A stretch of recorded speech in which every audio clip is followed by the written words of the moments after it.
नमस्कार बंधुरा बाटा मशला चैनल आजकेर कुकिंग ब्लग भिडियोते आपनादेर सबाइके स्वागत।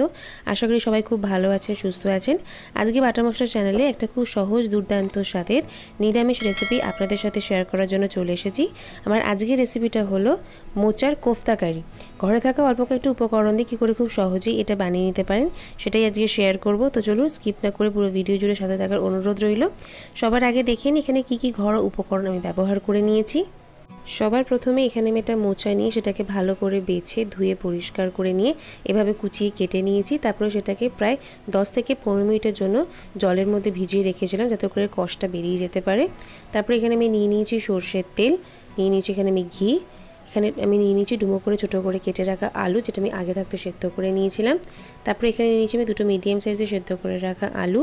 তারপরে এখানে আমি নিয়ে নিয়েছি 1 টিস্পুনের মতো হলুদ গুঁড়ো, 2 টিস্পুনের মতো কাশ্মীরি লাল লঙ্কার গুঁড়ো এবং 3 টিস্পুনের মতো জিরে আর ধনে গুঁড়ো। সাথে এখানে আমি কয়েকটা কাজু কিশমিশ নিয়ে নিয়েছি যেটা আমি আগে থাকতে জলে ভিজিয়ে রেখেছিলাম। তারপরে এখানে আমি নিয়ে নিয়েছি ড্রাই কোকোনাট পাউডার বা শুকনো নারকেলের গুঁড়ো। আপনারা চাইলে কিন্তু কাঁচা নারকেলটাও ব্যবহার করতে পারেন, আমার কাছে এটা ছিল বলে আমি এটা ইউজ করেছি। সাথে ফোড়নের জন্য তেজপাতা, শুকনো লঙ্কা এবং গোটা গরম মশলা নিয়ে নিয়েছি। সাথে নিয়ে নিয়েছি এখানে আমি টমেটো, আদা এবং দুটো কাঁচা লঙ্কা। আর নিয়ে নিয়েছি এখানে আমি গোটা ধনে, গোটা জিরে, গরম মশলার গুঁড়ো, বেসন এবং নুন চিনি। তাহলে দেখতেই পাচ্ছেন এই ঘরোয়া উপকরণগুলো কিন্তু আমাদের সবার বাড়িতেই কম বেশি থেকে থাকে। তো আজকে এগুলোর সাহায্যে বানিয়ে নেব মোচার কোফতা কারি। তো চলুন রান্নাটা শুরু করা যাক। সবার প্রথমে আমি এখানে একটা পাত্র নিয়ে তার মধ্যে পর্যাপ্ত জল অ্যাড করে দিয়ে এখানে আমি জল ঝরিয়ে রাখা মোচাটা অ্যাড করে দেবো। এরপরে এর মধ্যে আমি 1 টিস্পুনের মতো নুন এবং হাফ টিস্পুনের মতো হলুদ গুঁড়ো অ্যাড করে খুব ভালো করে নেড়ে চেড়ে নিয়ে এটাকে হাই ফ্লেমে ফুটতে দেবো যতক্ষণ এটা পুরোপুরি রূপে সেদ্ধ হয়ে আসছে। মোচাটা কাটার পরে কিন্তু অবশ্যই এটাকে জলে কিছু সময়ের জন্য ভিজিয়ে রাখবেন, তাহলে এর কষটা বেরিয়ে যাবে। তো এখানে প্রায় 10 থেকে 15 মিনিট পর আমাদের মোচাটা পুরোপুরি রূপে সেদ্ধ হয়ে গেছে। দেখুন জলটা এখানে খুব ভালো করে ফুটতে শুরু করে দিয়েছে। তো এখানে আমি হাতে একটু নিয়ে দেখব মোচাটা কতটা ভালো সেদ্ধ হয়েছে কিনা। তো হ্যাঁ, এখানে আমাদের মোচাটা কিন্তু এবারে পুরোপুরি রূপে সেদ্ধ হয়ে গেছে। এবারে এটাকে খুব ভালো করে জল ঝরিয়ে নিতে হবে।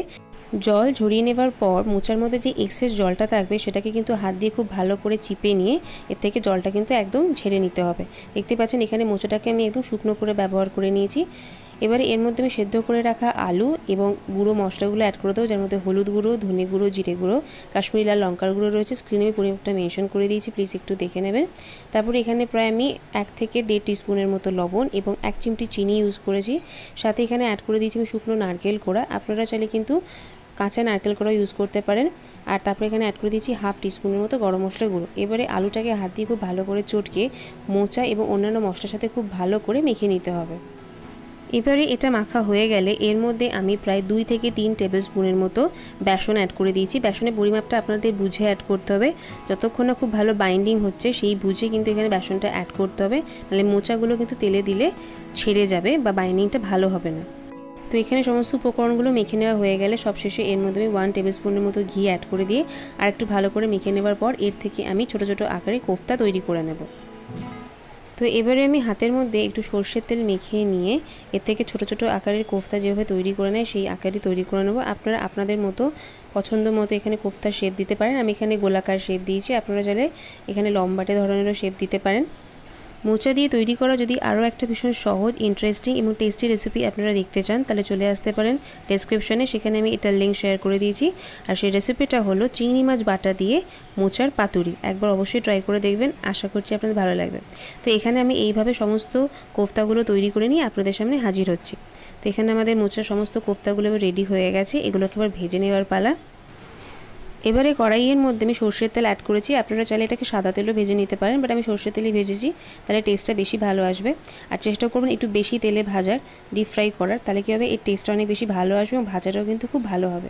তো এবারে এক এক করে কোফতাগুলো অ্যাড করে দিয়ে এগুলোকে আমি সবকটা ভেজে নেব। তো এখানে কিন্তু কোফতাগুলোকে ভালো করে উল্টে পাল্টে নিয়ে বোথ সাইড খুব ভালো করে ভাজতে হবে, যাতে ভেতর থেকেও কিন্তু কোফতাগুলো ভালো করে ভাজা হয়। তো এখানে আমাদের সবকটা কোফতা ভেজে নেওয়া রেডি। এগুলোকে কিন্তু আপনারা সস দিয়ে এমনিও খেতে পারেন, অনেকটা মোচার চপের মতো খেতে হয়। তো এখানে কিন্তু কোফতাগুলো খুব ভালো করে ভাজা হয়ে গেছে, দেখতেই পাচ্ছেন বাইন্ডিংটা কতটা ভালো হয়েছে বলে কোফতাগুলোর শেপগুলো কিন্তু একদম পারফেক্ট আছে।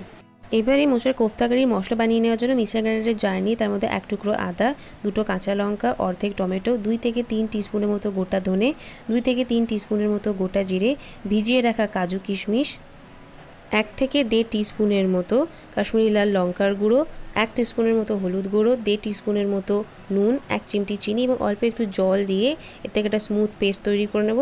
কোফতা কারি বানিয়ে নেওয়ার জন্য এটা কিন্তু একটা খুব সহজ মশলা, যা সমস্ত কিছু একেবারে দিয়ে আপনারা একবারেই তৈরি করে নিতে পারেন। তো এখানে আমাদের পেস্টটা একদম রেডি।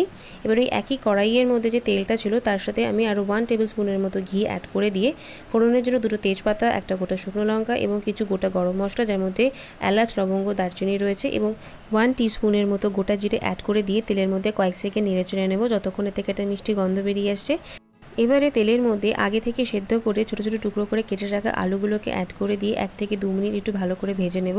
আলুটা এখানে ভাজা হয়ে এলে এর মধ্যে আমি আগে থাকতে তৈরি করে রাখা কোফতা কারির মশলাটাকে অ্যাড করে দেবো আর সাথে অ্যাড করে দেবো অল্প একটু জল। মিক্সার গ্রাইন্ডারের মধ্যে যে মশলাটা লেগেছিলো তার মধ্যে একটু জল অ্যাড করে দিয়ে ওটাকে ভালো করে ধুয়ে ওই মশলাটা আমি এর মধ্যে অ্যাড করে দিয়েছি। এবারে মশলাটাকে আমি ততক্ষণ পর্যন্ত কষিয়ে নেব যতক্ষণ না এর থেকে তেলটা ছাড়তে শুরু করছে। এরপরে এর মধ্যে আমি আরও 1 টিস্পুনের মতো কাশ্মীরি লাল লঙ্কার গুঁড়ো এবং স্বাদ অনুসারে আরও 1 টিস্পুনের মতো নুন অ্যাড করে খুব ভালো করে সব কিছুর সাথে কষিয়ে নেব যতক্ষণে এর থেকে তেলটা ছাড়তে শুরু করছে। তো এখানে দেখতেই পাচ্ছেন মশলা থেকে কিন্তু আস্তে আস্তে তেলটা বেরোতে শুরু করে দিয়েছে। এবার এটাকে একটু ভালো করে নেড়ে চেড়ে নিয়ে এর মধ্যে আমি প্রায় 1 থেকে 1.5 কাপের মতো জল অ্যাড করে দিয়ে জলটাকে এখানে হাই ফ্লেমে দিয়ে ফুটতে দেবো। আপনারা যে যেরকম গ্রেভি খেতে পছন্দ করেন সেই অনুপাতে এখানে জলটা অ্যাড করবেন। তবে বলবো একটু বেশি জল অ্যাড করতে, কারণ ঝোলটা ফুটে গেলে এর মধ্যে যখন কোফতাটা অ্যাড করা হবে তখন কিন্তু কোফতাটা ম্যাক্সিমাম জলটাকে কিন্তু টেনে নেবে। তার জন্য একটু বেশি জল আগে থেকে অ্যাড করে দিলে কিন্তু এর গ্রেভির টেক্সচারটা বেশ ভালো আসবে। তো এখানে আমাদের কিন্তু এখানে ঝোলটা রেডি, এটা বেশ ভালো করে ফুটে গেছে এবং তেলও ছাড়তে শুরু করে দিয়েছে। এবারে এর মধ্যে আমি আস্তে আস্তে এক এক করে সমস্ত ভেজে রাখা কোফতাগুলোকে অ্যাড করে দেবো। তো এখানে আমাদের ভাজা কোফতাগুলোকে অ্যাড করা হয়ে গেলে হালকা হাতে এগুলোকে একটু নেড়ে চেড়ে নিয়ে এটাকে ম্যাক্সিমাম 10 থেকে 15 মিনিটের জন্য ঢাকনা চাপা দিয়ে হাই থেকে মিডিয়াম ফ্লেমের মধ্যে রেখে দিতে হবে। তো এখানে প্রায় 15 মিনিট পর আমাদের কোফতা একদম রেডি। এবারে গ্যাসের ফ্লেমটাকে আমি একদম লো করে দিয়ে এর মধ্যে 1 টিস্পুনের মতো গরম মশলার গুঁড়ো এবং 1 টেবিল স্পুনের মতো ঘি অ্যাড করে দিয়ে এটাকে ঢাকনা চাপা দিয়ে আরও 5 মিনিটের জন্য রেখে দেবো। তো এখানে আমাদের মোচার কোফতা কারি একদম রেডি হয়ে গেছে। এটাকে আমি সার্ভ করে নিয়েছিলাম গরম গরম ভাতের সাথে। আপনারা এটাকে লাঞ্চ বা ডিনারে কিন্তু রুটি পরোটার সাথে পরিবেশন করতে পারেন। আশা করছি আজকের এই সহজ রেসিপি আপনাদের ভালো লেগেছে এবং আপনাদের জন্য হেল্পফুল হবে। যদি ভালো লেগে থাকে অবশ্যই ভিডিওটাতে একটা লাইক, কমেন্ট, শেয়ার করবেন এবং চ্যানেলটাকে অবশ্যই সাবস্ক্রাইব করবেন। আপনাদের একটা সাবস্ক্রিপশন আমাকে ভীষণভাবে মোটিভেট করে আরও ভালো ভালো রান্না আপনাদের সাথে শেয়ার করার জন্য। তো আজকের ভিডিও এতটাই। এতক্ষণ ধরে সাথে থাকার জন্য ধন্যবাদ।